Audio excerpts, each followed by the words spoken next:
चलिए देखते हैं। हम लोग 60 सवाल देख चुके थे शाम को और 61 से देखना है। चलिए देखते हैं 61।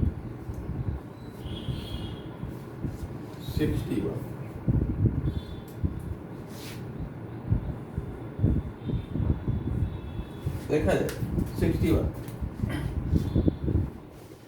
The unit of radioactivity candela fermi angstrom curie जो है रेडियो एक्टिविटी की यूनिट होता है क्यूरी।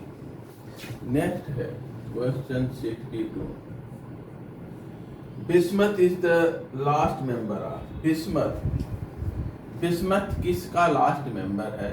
तो अगर हम देखें ग्रुप 5 या 15, 5 या हम कहें 15, ग्रुप 5 या 15 में नाइट्रोजन है, फास्फोरस है, आर्सेनिक है, एंटीमनी है और बिस्मथ है। ये लास्ट एलिमेंट बिस्मथ ग्रुप 5 या ग्रुप 15 का है। इसको हम nitrogen family, nitrogen first member है इसका, इसलिए हम नाइट्रोजन फैमिली के नाम से जानते हैं। क्योंकि नाइट्रोजन एयर का 80% लगभग होता है, एयर मुख्य रूप से इसी से बना है, इसलिए इसको हम निकोजन भी कहते हैं। निकोजन एयर फॉर्मिंग, हवा बनाने वाले, वायु का निर्माण करने वाले, ठीक है, निकोजन या नाइट्रोजन फैमिली का अंतिम सदस्य है। क्वेश्चन 63 देखा जाए। Oxidation state of oxygen in OF2 में ऑक्सीजन का ऑक्सीडेशन स्टेट। फ्लोरीन सबसे अधिक ऋण विद्युतीय होता है, इसका ऑक्सीडेशन स्टेट हमेशा -1, इसका +2 होगा। क्वेश्चन 64 देखा जाए। Brass is an alloy of, brass copper और जिंक होता है, brass copper and zinc. Bronze एक होता है, कॉपर +3 होता है, ठीक है ना, इसको ध्यान देंगे। ब्रास, ब्रांज, कॉपर और अगला जो है क्वेश्चन 65। क्वेश्चन 65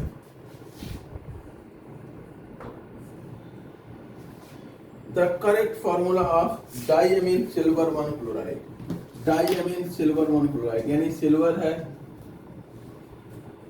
इससे 2 अमोनिया जुड़ा है और एक क्लोरीन, इसका ऑक्सीडेशन स्टेट डाइअमीन सिल्वर मोनोक्लोराइड, ये करेक्ट फार्मूला है। क्वेश्चन 66 देखा जाए। 66 देखिए क्या 66 में है। इलेक्ट्रॉनिक कन्फिग्रेशन विच सैटिस्फाई बॉन्ड्स रूल।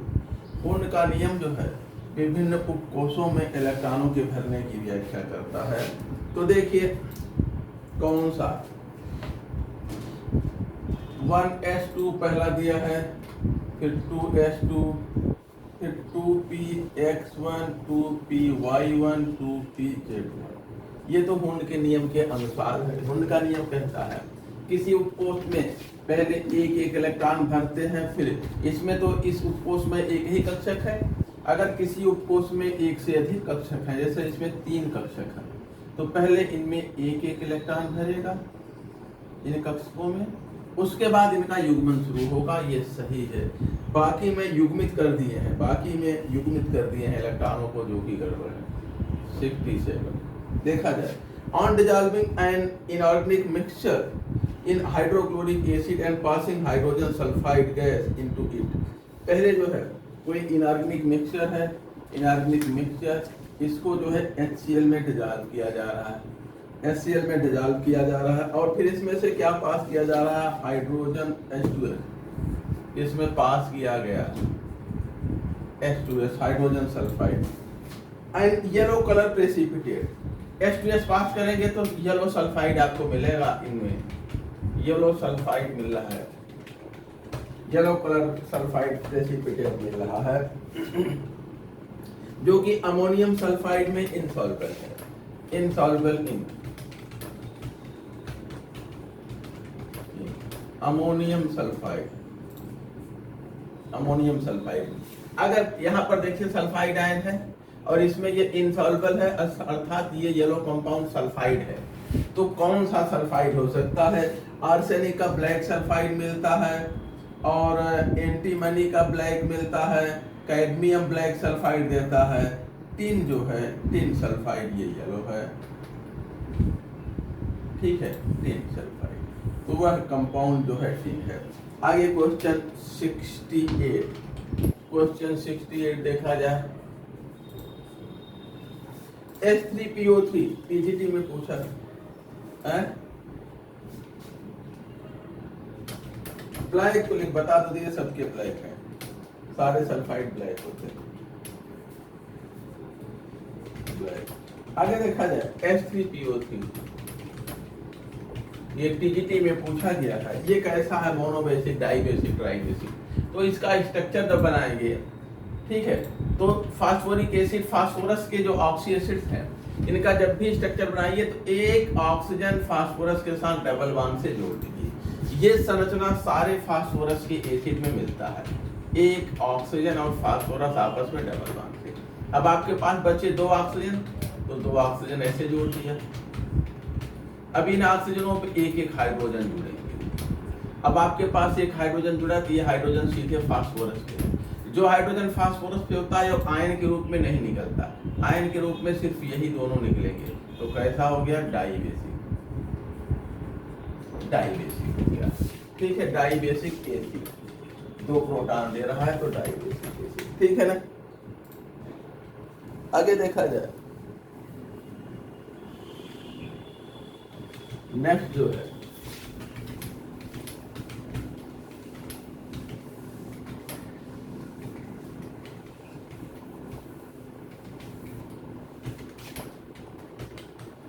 नेक्स्ट 68 के बाद 69, क्वेश्चन 69।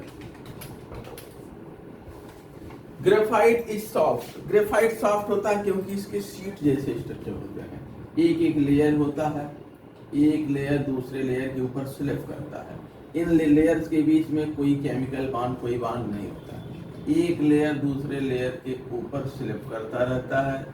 ये जो है कार्बन एटम का हेक्सागन होता है, और इसमें अल्टरनेट पाई बॉन्ड बने होते हैं, ठीक है ना। इस तरह से ये होता है,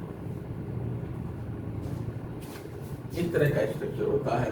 तो सारे के सारे कार्बन sp2 हाइब्रिड होते हैं, sp2 हेक्सागन, ठीक है। तो ये जो है कार्बन एटम sp2 हाइब्रिडाइज है, शीट लाइक स्ट्रक्चर है, एक एक लेयर्ड स्ट्रक्चर है। हेक्सागन होता है layered structure, layered sheet like sheet structure होता है, एक लेयर दूसरे लेयर के ऊपर स्लिप करता है। अगला देखते हैं क्वेश्चन 70। ये रिएक्शन दिए हैं और इसमें पूछे हैं कि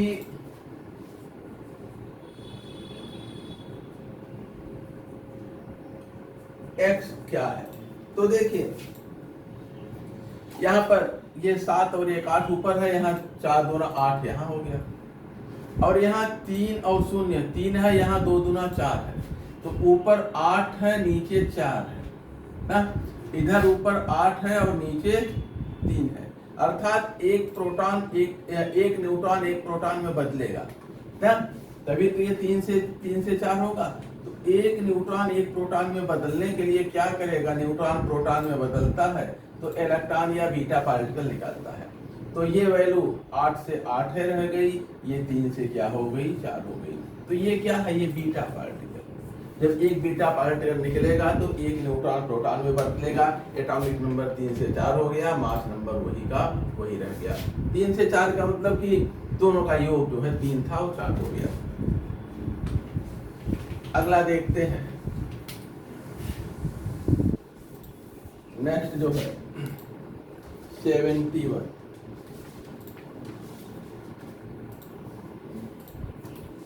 ये लिस्ट है, इसको मैच कराना है। और क्वेश्चन 71 में देखिए, CO3 डबल माइनस,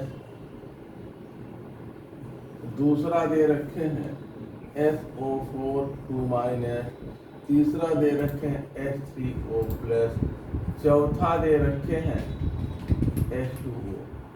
इधर इनका शेप दे रखा है। पहला दिया है टेट्राहेड्रल, तो टेट्राहेड्रल कौन है? सल्फेट है। दूसरा दिया है trigonal plane, trigonal plane, trigonal plane ये होता है। तीसरा दे रखे हैं V shape, V shape water होता है। चौथा दिए हैं पिरामिडल, पिरामिडल जो है H3O प्लस होता है। आगे देखते हैं हम लोग नेक्स्ट क्वेश्चन 72। ज्योमेट्री में हम लोन पेयर कंसीडर करते हैं, इलेक्ट्रॉन पेयर कंसीडर करते हैं, शेप में केवल आइटम देखा जाता है, ठीक है ना, शेप में केवल आइटम देखते हैं।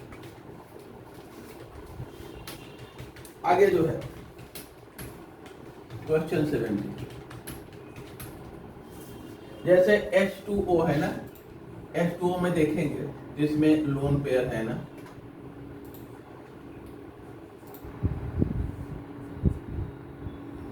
लोन पेयर है, तो इसकी ज्योमेट्री देखेंगे तो टेट्राहेड्रल है, टेट्राहेड्रल।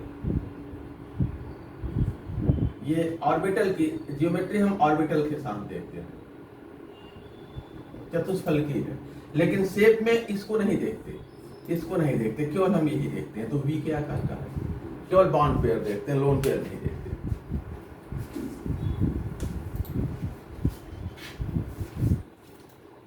स्ट्रक्चर नहीं, स्ट्रक्चर यानी शेप से जुड़ा है, ज्योमेट्री जो है स्ट्रक्चर नहीं, स्ट्रक्चर नहीं, स्ट्रक्चर उसके शेप से जुड़ा है, ज्योमेट्री ऑर्बिटल से जुड़ा है। आगे देखते हैं क्वेश्चन 72।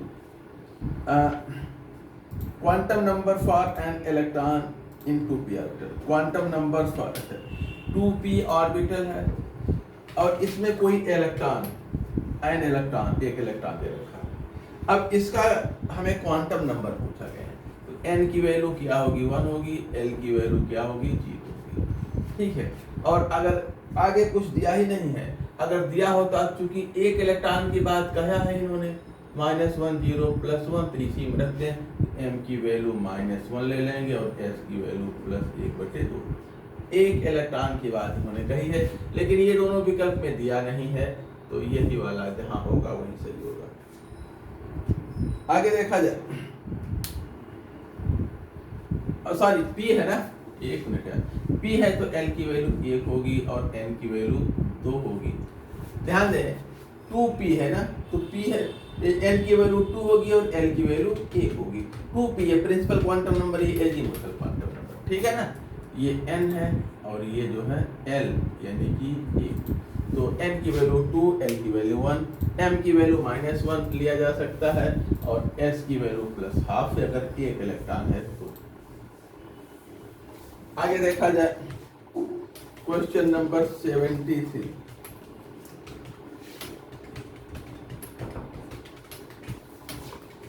सोडियम, मैग्नीशियम, कैल्शियम और बेरिलियम में लीस्ट बेसिक कौन है? देखिए हम जैसे जैसे ग्रुप में नीचे आते हैं, बेसिक कैरेक्टर बढ़ता है ऑक्साइड का, और लेफ्ट टू राइट जाते हैं तो घटता है।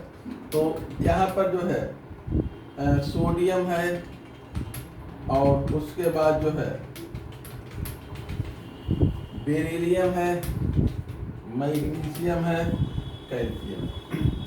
तो ये जो है इनका बेसिक कैरेक्टर लगभग बराबर होगा, ठीक है ना। ये मैं सॉरी एक मिनट, लिथियम है, सोडियम है, पोटेशियम है, बेरिलियम है, मैग्नीशियम है, कैल्शियम है। अब यहाँ पर देखा जाए ये ज्यादा एसिडिक होंगे, इधर से इधर जाते हैं तो एसिडिक कैरेक्टर बढ़ता है, इधर से इधर जाते हैं बेसिक कैरेक्टर बढ़ता है, इन दोनों में लगभग समानता होगी रेगुलर। तो इसमें जो है सबसे कम बेसिक, इससे कम बेसिक ये है ना, लिथियम से कम बेसिक ये है, क्योंकि इधर जाते हैं बेसिक कैरेक्टर क्या होता है? घटता है, घटता है। इधर जाते हैं तो बेसिक कैरेक्टर बढ़ता है, ठीक ना। तो हम इधर से इधर गए तो घट गया और फिर नीचे आए तो बढ़ गया, तो सबसे कम किसी के ऑक्साइड का होगा बेरिलियम ऑक्साइड, ठीक है। आगे देखते हैं, नेक्स्ट जो है क्वेश्चन 74 में देखिए, the atomic number of an element is 32। किसी एलिमेंट का एटॉमिक नंबर 32 है, तो कौन सा हो सकता है। In the extended form of periodic table it is, तो देखा जाए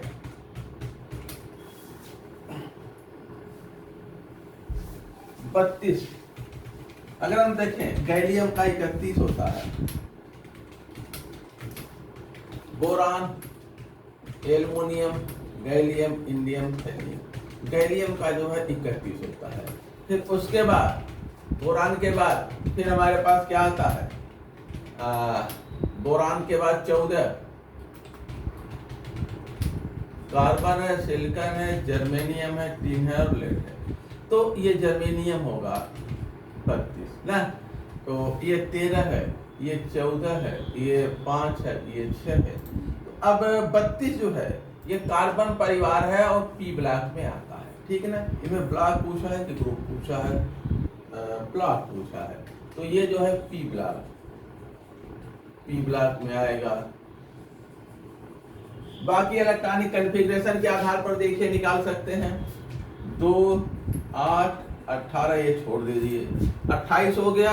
अब 4 बचा ना, तो 4s2 4p, ठीक है। तो अंतिम p में आ रहा है, तो p ब्लॉक में अंतिम इलेक्ट्रॉन p कोष में आ रहा है, तो p ब्लॉक ये कहा जाएगा, ठीक है। नेक्स्ट देखते हैं,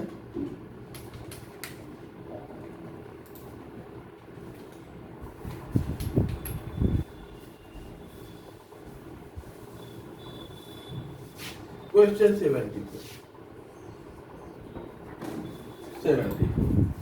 on the basis of the ion, ये आयन दिए हैं और पूछे कौन कलर्ड है, नॉट कलर्ड। एक तो CO2 प्लस दिए हैं, Zn2 प्लस दिए हैं, Ni2 प्लस दिए हैं और Fe3 प्लस। इसमें देखिए कौन सा नॉट कलर्ड है, नॉट कलर्ड, तो जिसमें डी ट्रांजिशन संभव नहीं है वही कलर नहीं होगा, वही कलरलेस होगा। डी ट्रांजिशन कहाँ संभव नहीं है, डी ट्रांजिशन अगर डी में 10 हो या डी में 0 हो तो कलरलेस होगा। डी ट्रांजिशन संभव नहीं है, इज नॉट पॉसिबल। और ये जिंक है, जिंक में 3D में 10 इलेक्ट्रॉन, तो जहां डी ट्रांजिशन संभव नहीं है वही कलरलेस होगा। डी ट्रांजिशन कब संभव नहीं है, जब डी में 10 या 0 इलेक्ट्रॉन हो। और क्वेश्चन नंबर 74 में देखिए जिंक में डी ट्रांजिशन संभव नहीं है, यही कलरलेस होगा। आगे क्वेश्चन नंबर 75 था, सॉरी ये क्वेश्चन जो है 75 था, 74 नहीं 75। क्वेश्चन 76 देखा जाए, एटॉमिक नंबर निकिल का दे रखे हैं, निकिल का 28, निकिल का एटॉमिक नंबर 28 है। अनपेयर्ड इलेक्ट्रॉन Ni2 प्लस में, और Ni2 प्लस है इसमें अनपेयर्ड इलेक्ट्रॉन। तो देखा जाए अगर हम देखें ऐसे निकिल में तो 3D में 8 होता है और 4s में 2, ठीक है। अब 2 इलेक्ट्रॉन यहाँ अगर आप निकालेंगे, 2 प्लस चार्ज करेंगे तो यही इलेक्ट्रॉन निकल जाएंगे। अब इसमें 3D में कितने बचे हैं, 8, 3D 8, तो 1 2 3 4 5 6 7 8, ये 2 अनपेयर्ड इलेक्ट्रॉन बचे हैं, 2, ठीक है।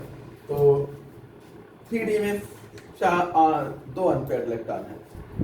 आगे क्वेश्चन नंबर 76,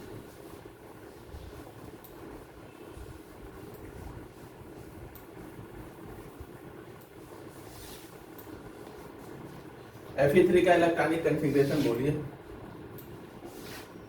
आयरन का इलेक्ट्रॉनिक कन्फिग्रेशन पहले बोलिए, एटॉमिक नंबर बताइए इसका। अरे जिसका प्रश्न है उसको बोलने दो भाई। आयरन का एटॉमिक नंबर क्या है बोलिए भाई। अच्छा, इलेक्ट्रॉनिक कन्फिग्रेशन बोलिए।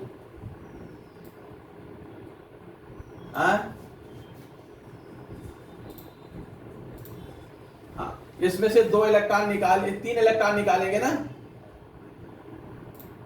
तो 3+ के लिए तो कहां, अब यहाँ कितने बचेंगे इलेक्ट्रॉन, इसमें कितना बचेगा, इसमें कितना बचेगा बताइए, इसमें कितना बचेगा, इसमें कितना बचेगा। हाँ,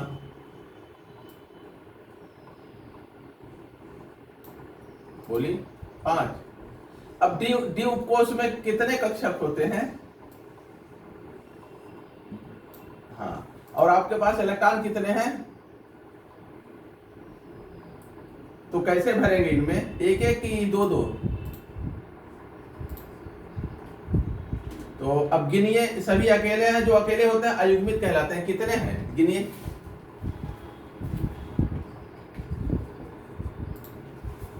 अब यार बुक से हमसे ना बात किया करें। तो बुक में क्या दिया है वो बुक वाले जाने, ठीक ना। आगे देखा जाए, नेक्स्ट जो है क्वेश्चन नंबर जो है, अच्छा हाँ 77, क्वेश्चन 77 देखा जाए, ये हाइब्रिडाइजेशन दिए हैं D2sp3b D3sp3 और CsP DsP2, ठीक है। और इसमें ज्योमेट्री दे रखी है, ज्योमेट्री क्या दी है, पहला टेट्राहेड्रल। टेट्राहेड्रल किस में होगा, हमें लगता है कि इसमें एक टेट्राहेड्रल तो किसी का नहीं है। अगर एक, हमें लगता है ये मिस्टेक है क्या, सी वाला देखिए, सी पे यहाँ 3 होना चाहिए, ये मिस्टेक है। और शायद मेरे में मिस्टेक है, आप लोगों में है पता नहीं, सभी में शायद हो, लेकिन हाँ तो इसको 3 कर लेंगे तो एक उत्तर हमें मिल जाएगा, sp3 कर देंगे तो ये मिल गया, ये हो जाएगा। उसके बाद दूसरा है स्क्वायर प्लेनर। स्क्वायर प्लेनर देखिए DsP2 होता है। तीसरा है ऑक्टाहेड्रल। ऑक्टाहेड्रल जो है D2sp3 होता है। और चौथा है पेंटागोनल बाइपिरामिडल।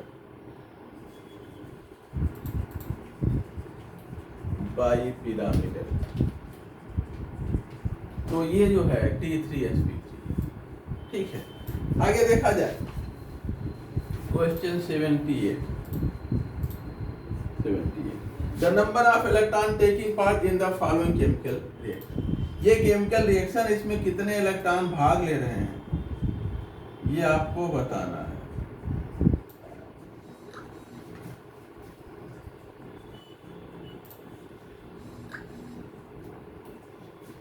कितने इलेक्ट्रॉन भाग ले रहे हैं ये हमें देखना है। देखिए इधर देखेंगे तो शायद क्रोमियम को छोड़ के किसी के ऑक्सीडेशन नंबर में कोई चेंज नहीं है। क्रोमियम का +6 से कितना हो रहा है, +3 ना। क्रोमियम के कितने आइटम है, 2, इसका +6 है, इसका भी +6 है, और दोनों किस में बदल रहे हैं, Cr3+, Cr3+, ठीक है। तो यहाँ 6 से 3 गया तो 3, और यहाँ 6 से 3 गया तो 3। टोटल कितने इलेक्ट्रॉनों का चेंज है यहाँ पर, n की वैल्यू क्या आ जाएगी, 6, ठीक है। और किसी के ऑक्सीडेशन नंबर में कोई चेंज नहीं है। आगे देखते हैं क्वेश्चन नंबर 79।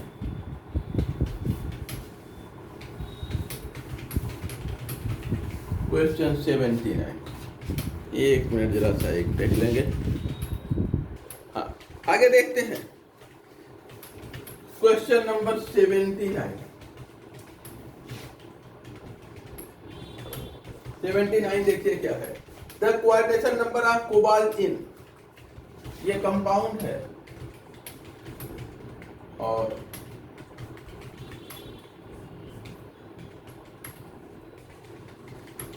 इसमें कोबाल्ट का कोऑर्डिनेशन नंबर पूछा है, कोबाल्ट का कोऑर्डिनेशन नंबर। तो देखा जाए कोऑर्डिनेशन नंबर क्या होता है, जितने कोऑर्डिनेट बांड कोबाल्ट बनाएगा वही कोऑर्डिनेशन नंबर होगा उसका। तो एक ब्रोमीन है, ब्रोमाइड ने एक कोऑर्डिनेट बांड बनाया, 3 अमोनिया है, अमोनिया 3 है,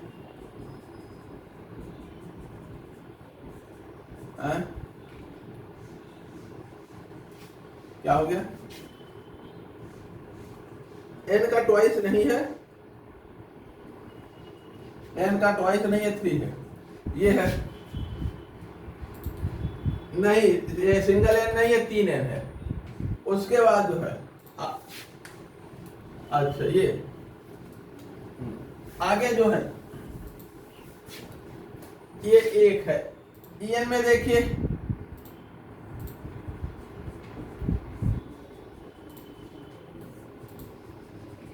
ये 2 बनाता है, तो 1 2 3 4 5 और 6, कोऑर्डिनेशन नंबर कितने हो गए, 6 बार।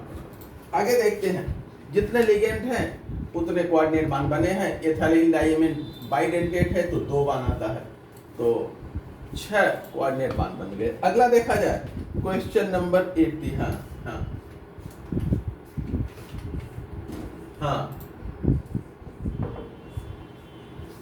हाँ हाँ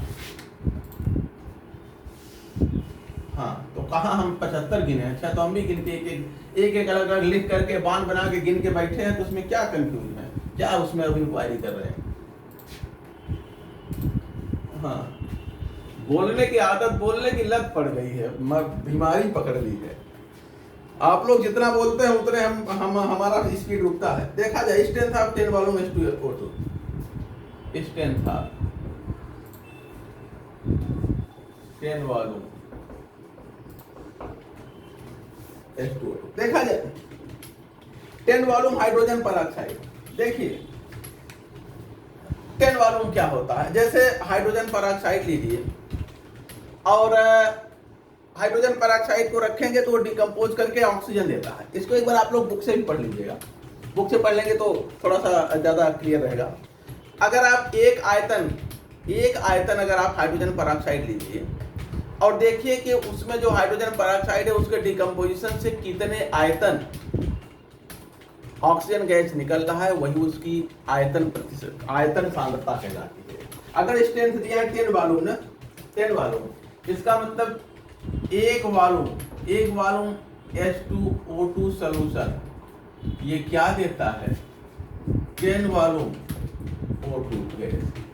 ठीक है, जैसे ये 1 लीटर ले, इससे हमें कितना मिलेगा, 10 लीटर। ठीक है, अब देखिए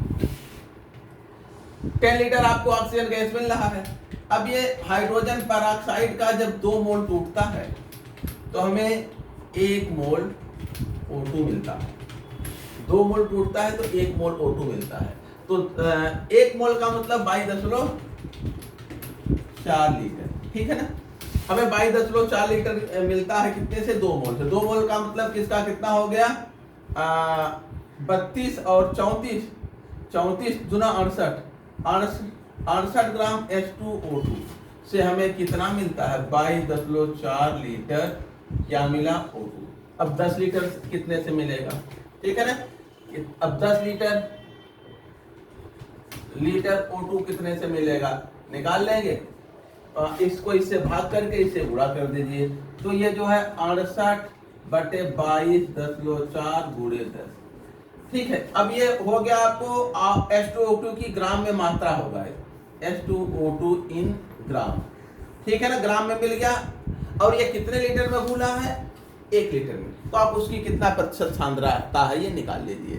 ठीक है, और ये 6% आएगा, बेहतर होगा कि याद रखिए। अक्सर 10 वॉल्यूम 20 वॉल्यूम 10 वॉल्यूम अगर है तो 6% है, ठीक है ना, 20 वॉल्यूम है तो 12% होता है। इस तरह से याद रखिए। 5 वॉल्यूम है 3% है, 3 नहीं 6 आएगा सर, 3% आएगा, 3, हाँ 3 आएगा, ठीक है। अब हमने कैलकुलेट तो नहीं किया है, ऐसे अनुमान लगा रहे थे, तो 3 आएगा, ठीक है। 3 लिख लीजिए इसको, ठीक ना।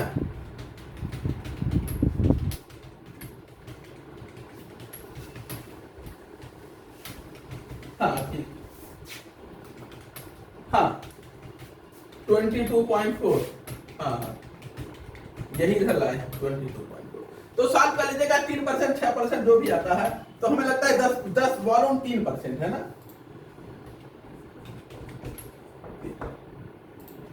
हाँ 20 वॉल्यूम का 6, इस तरह से याद कर लीजिए ना।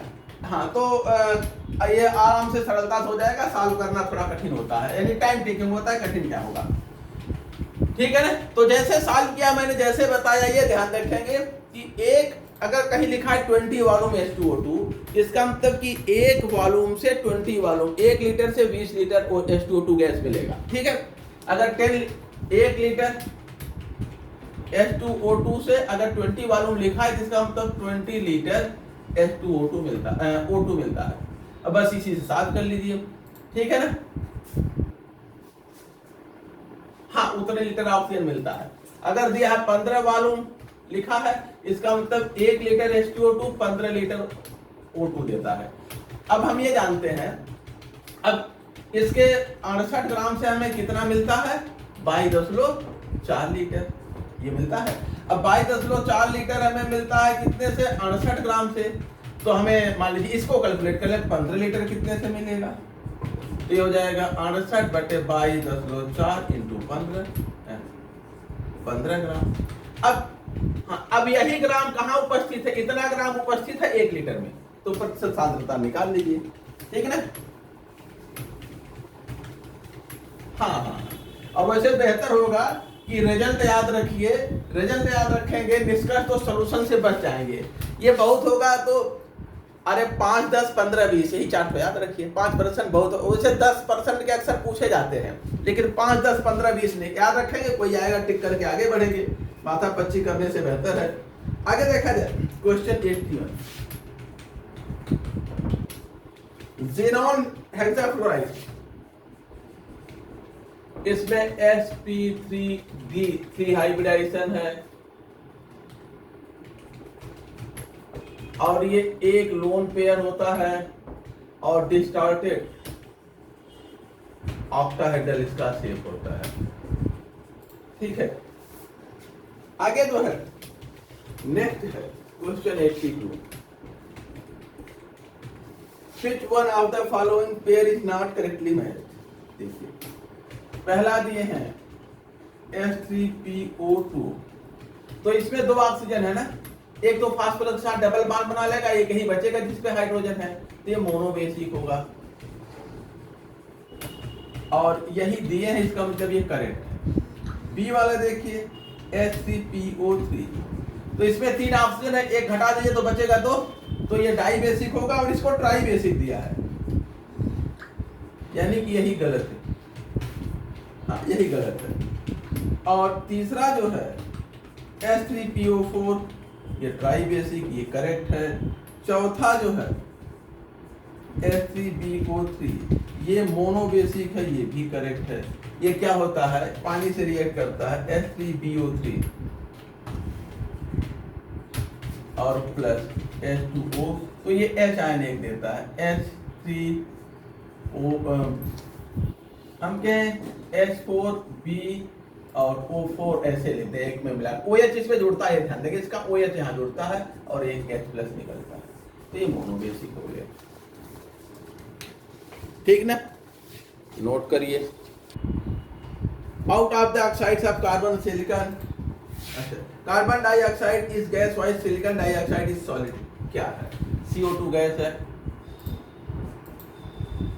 और SiO2 ये सॉलिड है।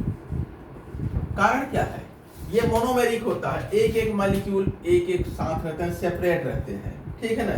इसमें डिस्क्रीट मॉलिक्यूल है, डिस्क्रीट मॉलिक्यूल एक एक मॉलिक्यूल होता है, और ये जो है पॉलीमेरिक होता है, चेन बनाता है, लीनियर चेन बना लेता है, ठीक है ना।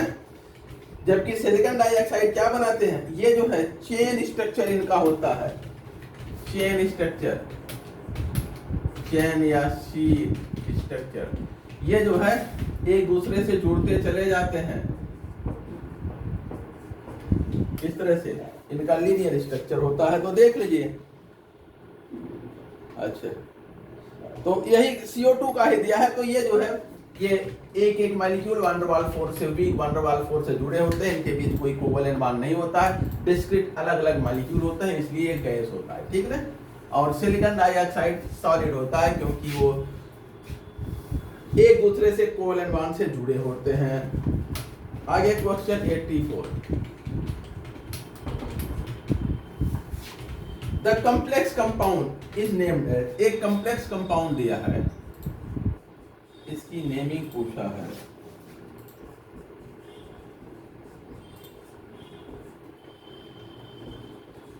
हाँ बोलिए। हाँ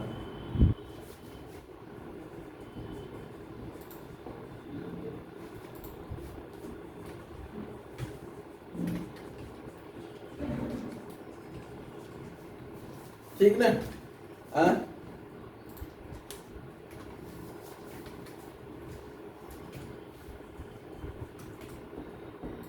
question 85, hybridisation involved in the respective complex ion, ये कॉम्प्लेक्स आयन दिए, इसमें हाइब्रिडाइजेशन पूछे हैं। जो कॉपी किताब कुछ न लेके बैठा हो, वैसे पढ़ने बैठा हो, क्या कहलाएगा बताइए, मास्टर उसको क्या कहेगा है?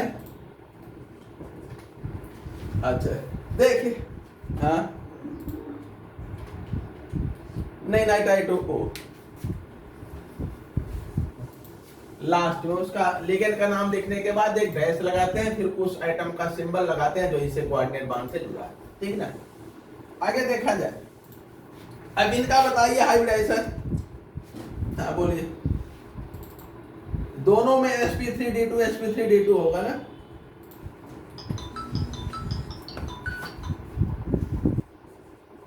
हाँ हाँ अच्छा चलिए, विकल्प गलत होते रहते हैं। इसमें एक पॉइंट बता दें, ये तो वीक फील्ड लिगेंड है ना, ये तो आउटर ऑर्बिटल कॉम्प्लेक्स बनाएगा, बाहर का ढीलेगा। इसमें देखिए, इसमें एक समझ में आता है ना कि ये वाटर है और हायर ऑक्सीडेशन स्टेट में आयरन है, तो ये स्ट्रांग फील्ड होना चाहिए, ऐसा होना चाहिए। लेकिन इसका आयरन का जो 3D है, अगर 3D में 5 है, ये मोर स्टेबल है, ठीक है ना, मोर स्टेबल है, हाफ फिल्ड है।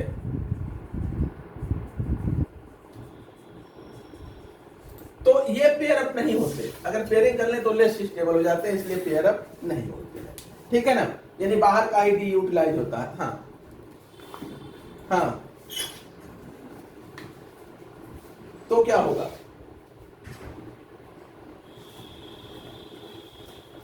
बताइए।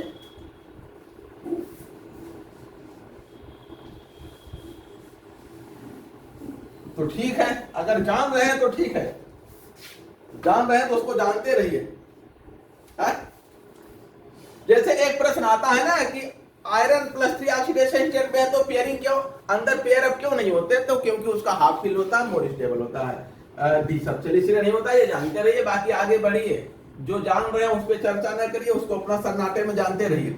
Which of the following pair, एक बार और इस पे चर्चा कर चुके हैं आपके रुथेनियम पे, हमें याद है पढ़ाते समय। Which of the following pair of compound and it's structural formula is correct. देखिए ये कंपाउंड दिए हैं और उसका स्ट्रक्चरल फार्मूला, पहला डाइबोरेन, डाइबोरेन में देखिए ये तो हमें लगता है करेक्ट है, डाइबोरेन का यही स्ट्रक्चर होता है ना, ये एक एक इलेक्ट्रॉन वाले बॉन्ड होते हैं, ये दो दो वाले ना, और ये करेक्ट है। इसमें अब अगला विकल्प देखने की जरूरत नहीं, अगले सारे इनकरेक्ट होंगे, ठीक ना। हाँ बेटा भेज रहे हैं यार, तो ये करेक्ट है, बाकी सभी इनकरेक्ट हैं। अगला देखते हैं, तो इसमें पहला ही करेक्ट मिल गया तो आगे देखने की जरूरत नहीं, आगे जितने हैं सभी इनकरेक्ट है। अब नेक्स्ट देखते हैं 87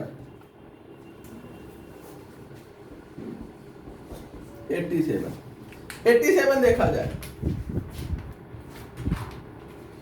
XeF4 में जिनान का हाइब्रिडाइजेशन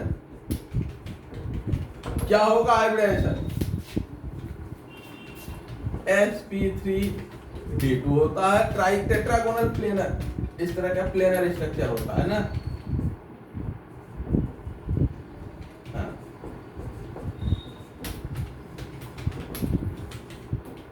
प्लेनर स्ट्रक्चर होता है। तो अब आगे देखते हैं क्वेश्चन 88 देखिए।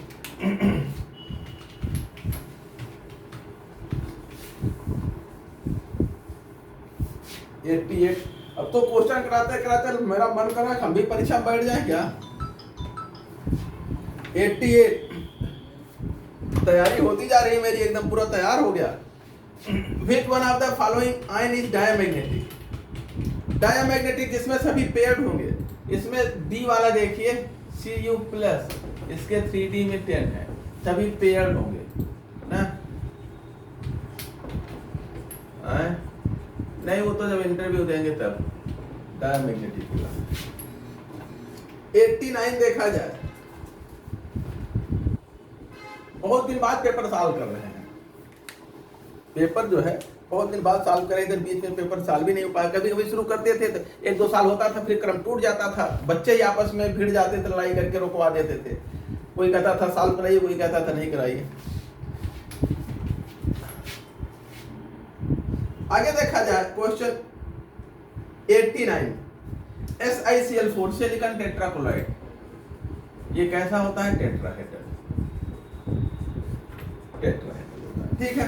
क्वेश्चन 90 देखा जाए, ये NCl3 ASCl3 और SbCl3, nitrogen AS, arsenic antimony, nitrogen की क्लोराइड्स है, इनकी जो है रिएक्टिविटी वाटर के साथ देखिए। तो इसमें जो है ये लोन पेयर होता है, ठीक है। ये प्रोटॉन वाटर से रिएक्ट करता है, तो वाटर इसका प्रोटॉन निकालता है, वाटर प्रोटॉन निकालेगा तो ये OH आयन अलग होता है,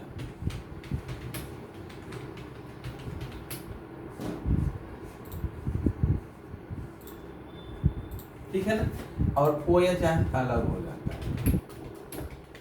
अब OH आयन अलग हो गया तो यहाँ से Cl+ निकलता है, Cl+, और हमें देता है इस तरह से तीनों निकल जाते हैं, NH3 मिल जाता है लास्ट में, और ये हमें 3 मिलेंगे ClOH, ठीक है ना, सॉरी OClH, इस तरह से।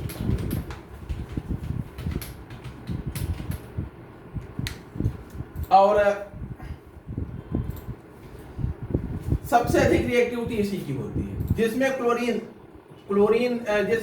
जिसमें नाइट्रोजन जो है प्रोटॉन ले रहा है ना, तो बेसिक कैरेक्टर इसका सबसे ज्यादा स्ट्रॉन्ग बेस है,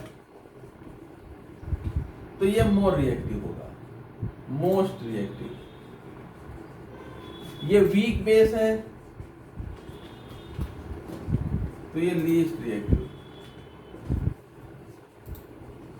ठीक है ना। आगे देखा जाए नेक्स्ट 91 टेलीविजन चला बैठे हैं। 91 देखा जाए, in the extended form of periodic table element with atomic number 52, 31 और उसके बाद 85, ये जो है किस किस फैमिली में है, किस परिवार के ये तत्व हैं, बताना है आप लोग। देखिए अभी तो हम लोगों ने देखा ये गैलियम था ना, है?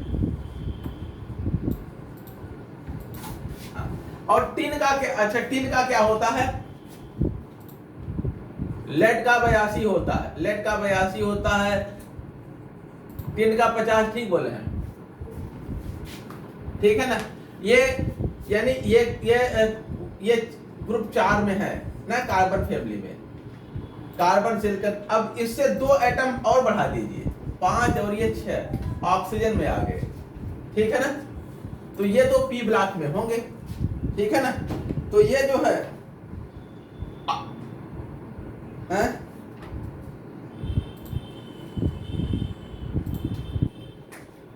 हाँ, तो ऑक्सीजन में हो गया, ये ऑक्सीजन में, ये जो है बोरान में हो गया, ठीक है ना।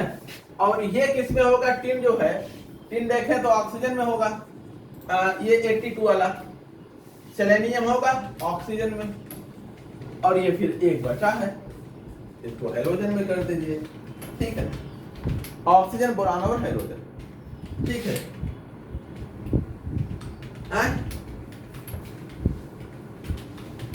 85 रेडियो एक्टिव तो मुझे नहीं ध्यान है, अब क्या है ये, आयोडीन रेडियो एक्टिव नहीं, रेडियो एक्टिव नहीं।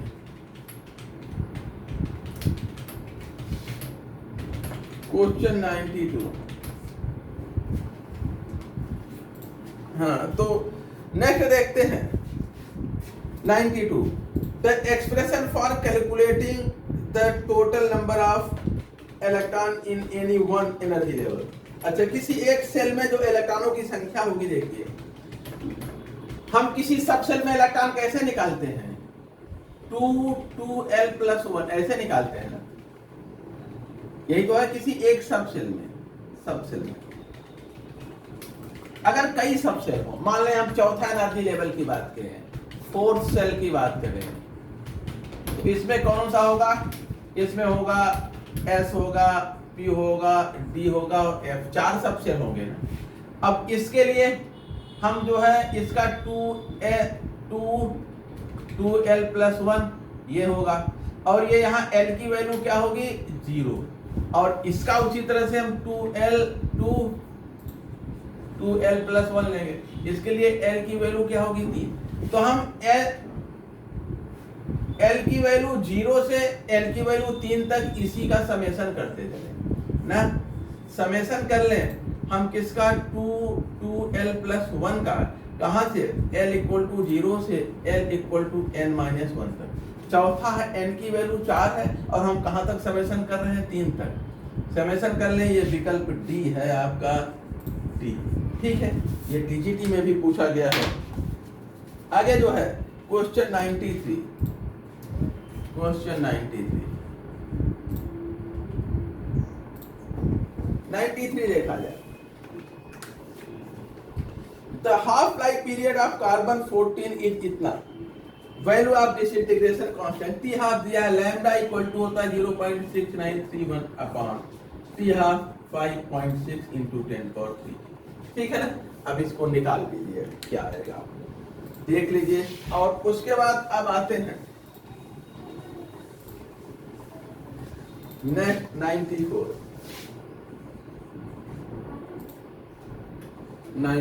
देखिए, एटॉमिक नंबर क्रोमियम का 24 है, इसका इलेक्ट्रॉनिक कॉन्फ़िगरेशन तो 3d54s1 क्रोमियम का होता है, ठीक है।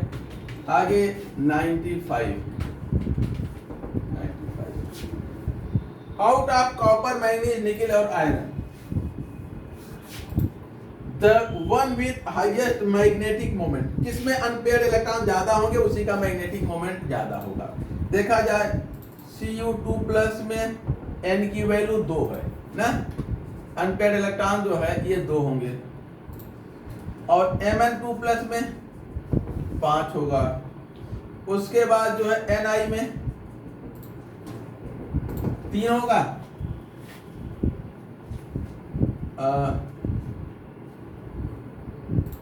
2 ही होगा, और आयरन में जो है इसमें 4 होगा, तो इसी का हाईएस्ट है, ठीक है। अनपेयर्ड इलेक्ट्रॉन जितने जिसमें ज्यादा होंगे उसका मैग्नेटिक मोमेंट हाईएस्ट होगा। आगे क्वेश्चन 96 देखिए, एटॉमिक रेडियाई, तो हम ये जानते हैं कि जैसे जैसे हम ऊपर से नीचे आते हैं वैसे वैसे एटॉमिक रेडियस क्या होता है, बढ़ता है।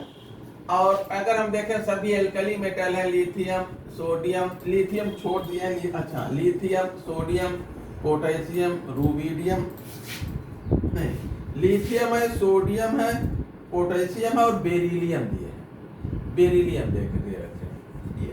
तो देखा जाए अब इधर हम आते हैं तो बढ़ता है, इधर जाते हैं तो घटता है, यानी सबसे छोटा तो ये है, क्लियर हो गया। अब उसके बाद इसका नंबर आएगा, इससे बड़ा ये है। लेकिन इनमें हम देखेंगे, हमने पढ़ाया है कि सोडियम मिट्टी के तेल में डूब जाता है, पोटेशियम नहीं डूबता, तैरता रहता है। इसलिए लिथियम और पोटेशियम ये लगभग तैरते रहते हैं। हम इनको मिट्टी के तेल में नहीं रखते बल्कि वैक्स में, मोम में लपेट के रखते हैं। कारण मैंने क्या बताया है, इसका लगभग 2 गुना, लिथियम से लगभग 2 गुना पोटेशियम की साइज होती है, बड़ी होती है। और वैसे भी ग्रुप में नीचे आने पर साइज क्या होती है, बढ़ती जाती है। तो अब इससे बढ़ाइए, इससे बढ़ाइए, इससे बढ़ाइए, तो पोटेशियम सबसे बड़ा है, फिर सोडियम है, फिर लिथियम है और फिर बेरिलियम। ये साइज बड़ा है, बेरिलियम सबसे छोटा है, ठीक है। आगे देखा जाए 97।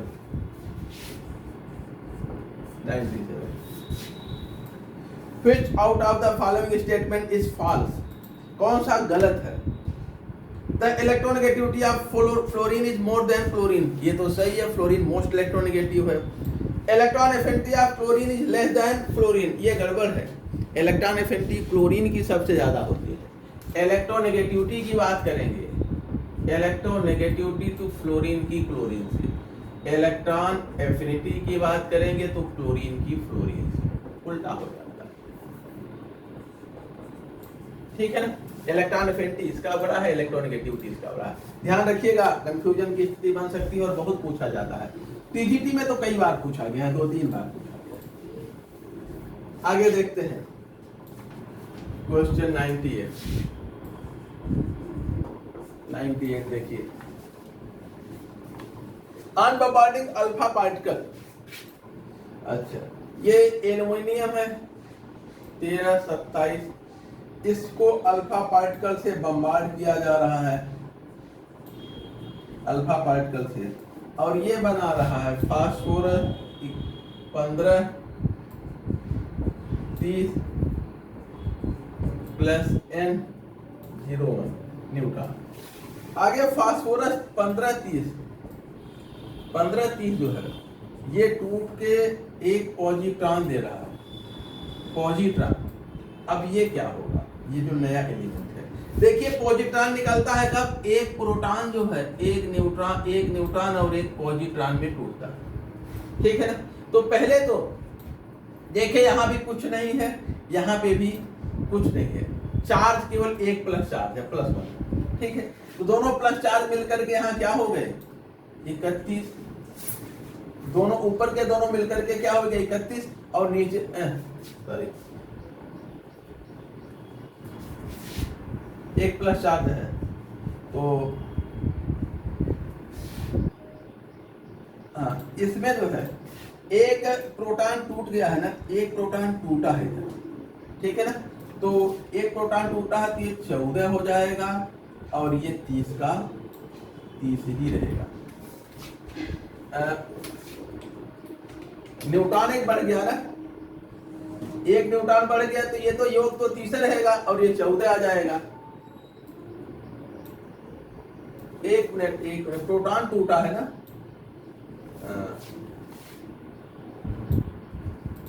हाँ ठीक, एक प्रोटॉन टूटा है ना, हाँ यहाँ पर पॉजिट्रॉन है, E प्लस दिया है, प्रोटॉन है पॉजिट्रॉन। देखिए इलेक्ट्रॉन का विपरीत, जैसे इलेक्ट्रॉन होता है उस पर नेगेटिव चार्ज होता है ना, इन्होंने पॉजिट्रॉन निकाला है, एक धनावेश निकाला है, प्रोटॉन नहीं निकाला, पॉजिट्रॉन। इसका चार्ज और मास दोनों शून्य होता है, मास इसका लगभग 0 होता है, शून्य लिया जाता है, ठीक है ना। तो अब यहाँ पर जो है ये एक इसमें से इसमें गया ना, यानी एक प्रोटॉन एक न्यूट्रॉन और पॉजिट्रॉन में टूटा है, पॉजिट्रॉन है, तो ऊपर कुछ नहीं बदलेगा, ये 14 हो जाएगा, एक इधर से इधर चला गया, ठीक है, यहाँ 14 हो गया और ये 30 का 30 रहेगा, ठीक ना। एक प्रोटॉन न्यूट्रॉन में बदल गया, दोनों का योग अब भी उतने रहेगा, प्रोटॉन न्यूट्रॉन का योग उतने रहेगा। अभी आप देखिए कितना प्रोटॉन है, इसमें प्रोटॉन कितना है 15, न्यूट्रॉन कितना होगा 15। अब जब एक प्रोटॉन एक न्यूट्रॉन में बदल जाएगा तो अब क्या हो जाएगा, प्रोटॉन हो जाएगा 14, न्यूट्रॉन हो जाएगा 16, ठीक है ना। अब भी दोनों का योग क्या रह गया 30 रह गया, यहाँ पे भी दोनों का योग क्या है 30 है, ठीक है। चलिए आगे देखते हैं। अब डी ऑप्शन क्या है, नहीं, मास नंबर 1 घट कहां जाएगा, परमाणु क्रमांक 1 घटता है और मास नंबर उतने रहता है। आगे क्वेश्चन नंबर 99, इसमें oxidise iodine K2Cl2O7 oxidising agent है और ये जो है क्या करता है, ट्वाइस I माइनस को ऑक्सीडाइज करता है I2, ठीक है। अगला देखा जाए क्वेश्चन 100, लिविस एसिड जिसमें लोन पेयर लेने की क्षमता हो तो BF3 में देखा जाए, इसके पास एक रिक्त कोष होता है वैकेंट ऑर्बिटल, ये लोन पेयर ले सकता है कहीं से ना, इसलिए यही एसिड है, ये लिविस एसिड है, बाकी सभी नहीं है। आगे देखा जाए, वैसे एक CO दिया है कार्बन मोनोऑक्साइड, जरा देखिए इसको CO ना, इसमें भी कमी है, इसमें भी 6 इलेक्ट्रॉन है, 6 इलेक्ट्रॉन, ये भी ले सकता है, बेसिक हो सकता है, लेकिन ये न्यूट्रल होता है, ठीक है ना। कार्बन मोनोऑक्साइड ये, जैसे अगर हम इस कंसेप्ट से देखें, इस कंसेप्ट से देखें तो यहाँ पे भी है ना, यहाँ पे भी खाली लग रहा है ना, यहाँ, हाँ, और यहाँ पे भी खाली लग रहा है, हाँ, लेकिन इसमें 3 माइनस आई इफेक्ट शो करने वाले ग्रुप जुड़े हैं, ये कोऑर्डिनेट बांड बनाता है, ये नहीं बनाता है, तो इसलिए CO पर हम विचार नहीं करेंगे। अगला 101 101 देखा जाए, sp2 और sp2 हाइब्रिडेशन, देखिए किसमें है sp and sp2, तो एक में डबल बॉन्ड हो, एक में ट्रिपल बॉन्ड हो, तो यहाँ sp sp2 sp2 vinyl acetylene यही है, ठीक है। आगे जो है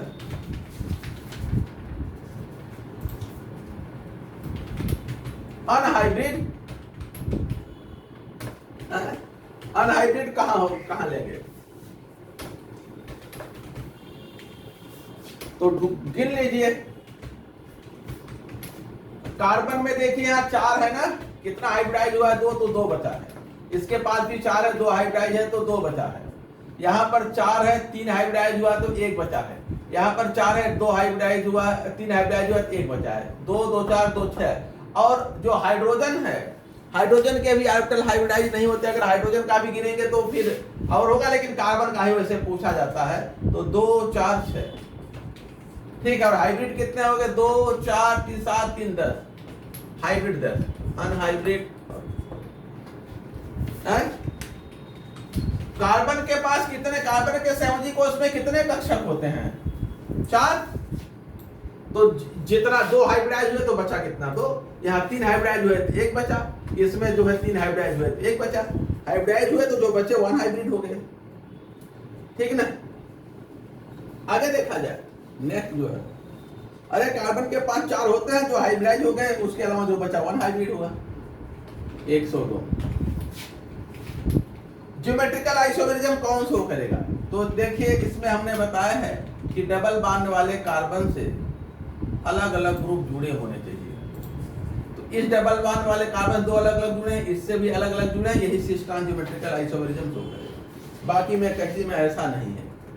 103 स्ट्रॉन्गेस्ट एसिड, हमने बताया है कि जो एसिड से प्रोटॉन जब निकलता है तो जो एनायन बचता है ना, एनायन जो बचता है ये है, इसका नेगेटिव चार्ज का जितना ज्यादा फैलाव होगा उतना स्ट्रॉन्ग एसिड होगा। और हमें लगता है अच्छा यहाँ एक ही है, कोई बात नहीं, एक क्लोरीन है बाकी हाइड्रोजन है, और बाकी में क्लोरीन दूर दूर है, एक ही में इसके ठीक बगल वाले पे एक क्लोरीन है, बाकी में 2 कार्बन 3 कार्बन के बाद है, तो पहला वाला स्ट्रॉन्ग एसिड है, तीसरे वाले में तो कोई माइनस आई है ही नहीं है। Minus I effect carboxylic acid की स्ट्रेंथ को बढ़ाता है। माइनस आई इफेक्ट सबसे तगड़ा पहले में है, उससे कमजोर दूसरे में, उससे कमजोर तीसरे में, चौथे में है ही नहीं है। तो आगे 104 देखते हैं। इलेक्ट्रोफाइल, इलेक्ट्रोफाइल कौन होता है? इलेक्ट्रॉन डेफिशिएंट होता है। इलेक्ट्रोफाइल जो electron deficient, electron positive charge हो या ना हो, बस इलेक्ट्रॉन डेफिशिएंट होना चाहिए, इलेक्ट्रॉन की कमी होना चाहिए, पॉजिटिव चार्ज हो या ना हो, ठीक है ना। पॉजिटिव चार्ज होना कोई जरूरी नहीं है, इलेक्ट्रॉन की न्यूनता होनी चाहिए। देखिए ये जो है इलेक्ट्रॉन न्यून है, ये इलेक्ट्रोफाइल है, ठीक है ना। इसके पास बोरान का ऑक्टेट इनकम्प्लीट है, इलेक्ट्रॉन की कमी हो, पॉजिटिव चार्ज हो चाहे ना हो। आगे 105, ये जो है ग्रेड CH3 MgBr है, ये रिएक्शन करता है किससे? प्राइमरी अल्कोहल से, HOCH3, चलिए यही ले लें प्राइमरी अल्कोहल में, अल्कोहल से। और क्या प्राइमरी बना रहा है? अच्छा, प्रोड्यूस कर रहा है, अच्छा सॉरी मुझे लगा रिएक्ट कर रहा है, ये प्राइमरी अल्कोहल बना रहा है, RCH2OH। तो किससे ये रिएक्शन करेगा? एसीटोन टर्सरी देगा, मेथाइल साइनाइड सेकेंडरी देगा, एथाइलिन ऑक्साइड, हाँ एथाइलिन ऑक्साइड देखिए ये है, और ये यहाँ से टूटेगा, इस पे अटैक करेगा, ये आगे भागेगा, ठीक है ना, प्राइमरी देगा। छोड़ दे। आगे जो है 3 कार्बन का होगा अल्कोहल, है मेथाइल साइनाइड, हाँ कीटोन मेथाइल साइनाइड, हाँ तो क्या देगा तब? ठीक है शांत रहिए। हाँ टर्सरी कैसा अल्कोहल होगा वो? टर्सरी, ठीक है ना। बेकेलाइन, फिनॉल और फॉर्मल्डिहाइड, फिनॉल प्लस फॉर्मल्डिहाइड, ठीक है, इसको भी बताने की जरूरत नहीं। हिल्सबर्ग रिएजेंट, ये प्राइमरी सेकेंडरी टर्सरी अमीन का हम जब टेस्ट करते हैं तो वहां पे हमें इसकी आवश्यकता होती है। ये बेंजीन सल्फोनिल क्लोराइड होता है, हिल्सबर्ग रिएजेंट, ये बेंजीन सल्फोनिल क्लोराइड।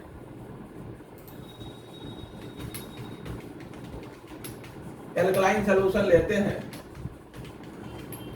NaOH के साथ, ये बेंजीन सल्फोनिल क्लोराइड का एल्कलाइन सॉल्यूशन होता है। इसी को जो है हम ये टेस्ट होता है, टेस्ट फॉर, इसको हम डिस्टिंक्शन करते हैं इसके साथ 1 degree 2 degree and 3 degree amine, ठीक है इसका डिस्टिंक्शन। आगे एक क्वेश्चन 107 ही था ना ये? अच्छा क्वेश्चन 107 ये था। क्वेश्चन 108, टेफ्लॉन, टेट्राफ्लोरोएथाइलिन, टेट्राफ्लोरोएथाइलिन यानी F, ये पॉलीमराइज होता है तो टेफ्लॉन देता है, ठीक है ना। आगे जो है question 109, which one of the following compound is most reactive towards electrophilic nitration? Nitration किया जाए तो बेंजीन रिंग पर इलेक्ट्रॉन डेंसिटी जितनी अधिक होगी उतने ज्यादा सरलता से इलेक्ट्रोफाइल अटैक करेगा और रिएक्शन उतने फास्ट होगा ना। इसका प्लस आई इफेक्ट है तो toluene. Minus I effect ring की एक्टिविटी को घटाता है, प्लस आई इफेक्ट एक्टिविटी को या रिएक्टिविटी को बढ़ाता है। तो टॉलवीन मोस्ट एक्टिव होगा। आगे 110 C8H10 इनके जो है नंबर ऑफ आइसोमर्स पूछा है। तो देखा जाए 8 कार्बन है और 10 हाइड्रोजन है, तो बेंजीन के डेरिवेटिव है ये ऑर्थोजाइलिन, मेटाजाइलिन, पैराजाइलिन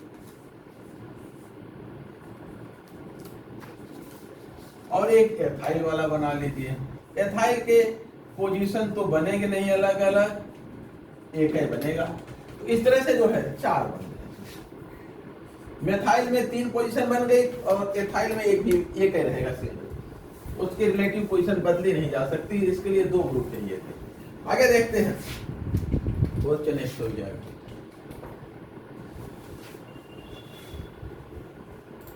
Which one of the following cannot form कार्बोनाइन with कौन कार्बोनाइन नहीं बनाएगा NaOH के साथ? तो देखिए कार्बोनाइन बनाने के लिए कार्बोनिल कंपाउंड, कार्बोनिल ग्रुप के बगल में एक बगल वाले कार्बन पर एक हाइड्रोजन होना चाहिए।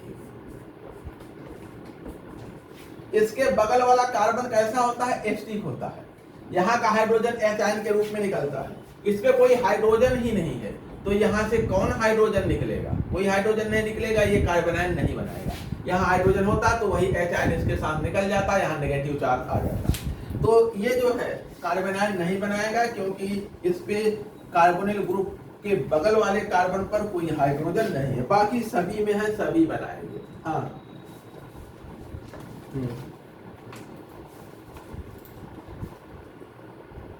कार्बोनाइन ये भी देगा, ये भी इस पे साइनाइड ग्रुप है, इलेक्ट्रोनेगेटिव ग्रुप है ना,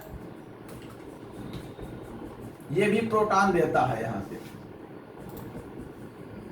ये भी जो है न्यूक्लियोफाइल ये कार्बोनाइन देगा। अब इसका अगला कुछ बताइए जहां ये रिएक्शन करेगा। नहीं तो ये साल बनेगा, ये साल बनेगा। अब ये किसी से रिएक्ट करेगा तो आगे बनाएगा, नहीं साल से ही बनेगा। अब इसमें एक चीज हो सकता है, ऐसा सोचा जा सकता है कि ये अगले इस पे अटैक कर दे, ऐसा अगले जो है अगले इस पे अटैक कर दे, इधर चला जाए। लेकिन ऐसा सामान्यतः मिलता नहीं है, सोचा जा सकता है ऐसा। और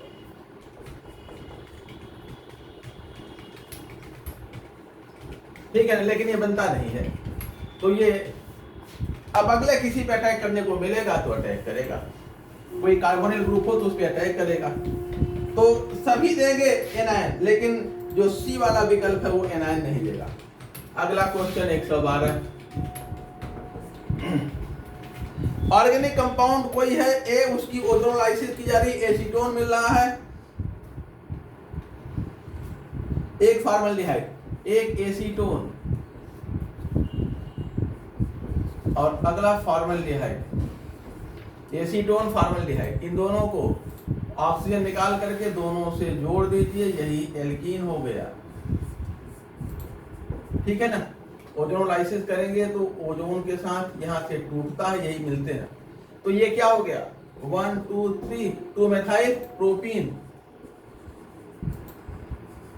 प्रोपीन देख लीजिए विकल्प में। आगे question 113।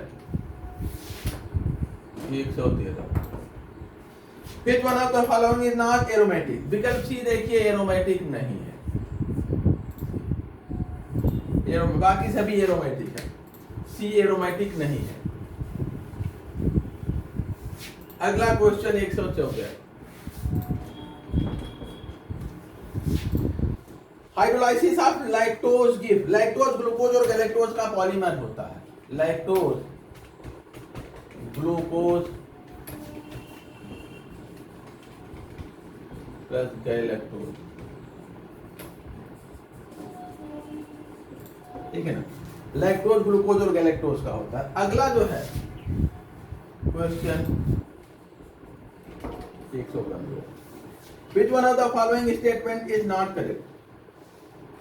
Electrophilic substitution occurs at position 2 and 5 in furan, ये सही है। फ्यूरिन में पोजीशन 2 पे होता है या 5 पे होता है। Pyridine undergo Friedel-Crafts, pyridine Friedel-Crafts reaction नहीं देता ना, हम लोगों ने देखा था कि ये क्या करता है, जैसे ही आप AlCl3 के साथ लाएंगे ये इस पे रिएक्ट कर जाता है, ये रिएक्शन नहीं देता फ्रीडलक्राफ्ट। तो ये यही जो है करेक्ट, इन्होंने कहा है कि देता है जबकि ये देता नहीं है, यानी यही गलत है, जो गलत है वही सही विकल्प है। अगला क्वेश्चन 116, ऑन हीटिंग, अच्छा ये देखिए, ये कंपाउंड गर्म कर रहे हैं, क्या बनेगा। कंपाउंड है अल्फा एमिनो एसिड है, RCHNH2COOH प्लस HCCHRH2। इसको गर्म करेंगे तो क्या होगा, यहां से एक जो है OH निकलता है H2O और एक H2O यहां से निकलता है, और गर्म करेंगे तो -2H2O डाइकीटो पिपराजीन हमें मिलता है।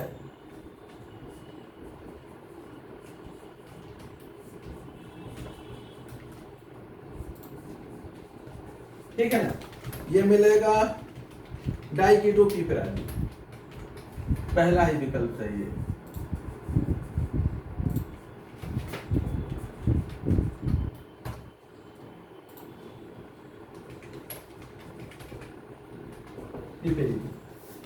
आगे जो है नेक्स्ट जो है क्वेश्चन 116 के बाद क्वेश्चन 117, ये 116 था, 117 देखते हैं।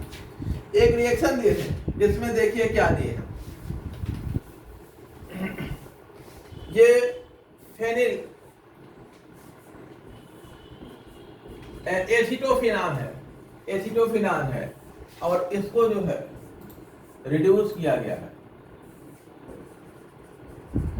और इसमें लिया जिंक अमलगम और कंसंट्रेट HCl के साथ रिड्यूस। तो कौन सा रिडक्शन है, क्लेमेंसन, क्लेमेंसन रिडक्शन है। वोल्फिकेशन में हाइड्रोक्सिल अमीन एथेनॉलिक हाइड्रोजन लेते हैं, हाँ उसमें एथेनॉलिक हाइड्रोजन लेते हैं, क्लेमेंसन है। क्वेश्चन 118 देखिए है,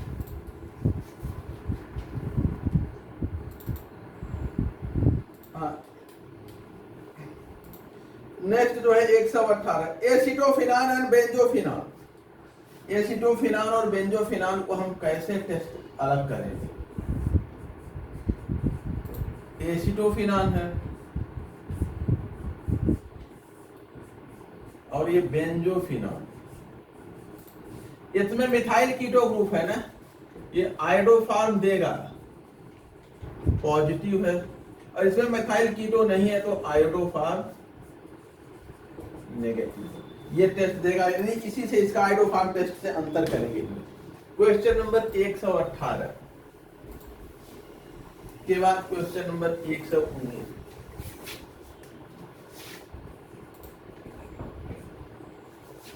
when acetaldehyde is treated with HCl, acetaldehyde को HCl से ट्रीट किया जाए।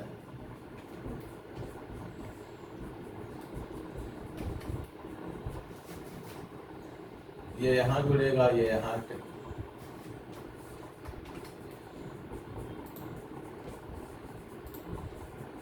ये मिला। और जो है आगे जो है प्रोडक्ट को हाइड्रोलाइज किया जा रहा है, ट्रीट करने के बाद प्रोडक्ट को हाइड्रोलाइज किया जा रहा है, इसकी हाइड्रोलाइसिस। तो CH3CSOH COOH प्लस NH3, ये हो गया लैक्टिक। ठीक है, आगे जो है अगला लास्ट सवाल है 120। आज देर से शुरू किए थे लेकिन फिर भी ये स्टार के निपटी गया साथ। Hydrogen of methylene group are acidic. Methylene का जो हाइड्रोजन है वो एसिडिक होता है, सही है। एस्टोएस्टिक एस्टर में देखा जाए, एस्टोएस्टिक एस्टर में, एस्टोएस्टिक एस्टर है, ये आइक्टोमेथाइलिन होता है, ये एसिडिक होता है, ठीक है। आगे हाइड्रोलाइसिस पे dilute NaOH acid give acetic acid नहीं, इसके साथ एस्टो नहीं। अच्छा, टाटोमेरिज्म शो करेगा, ये यहाँ जुड़ जाता है, ठीक है ना। यहाँ जाएगा OH हो जाएगा, डबल बॉन्ड हो जाएगा, रिंग स्ट्रक्चर बनाता है, टाटोमेरिज्म ये शो करता है इस तरह से।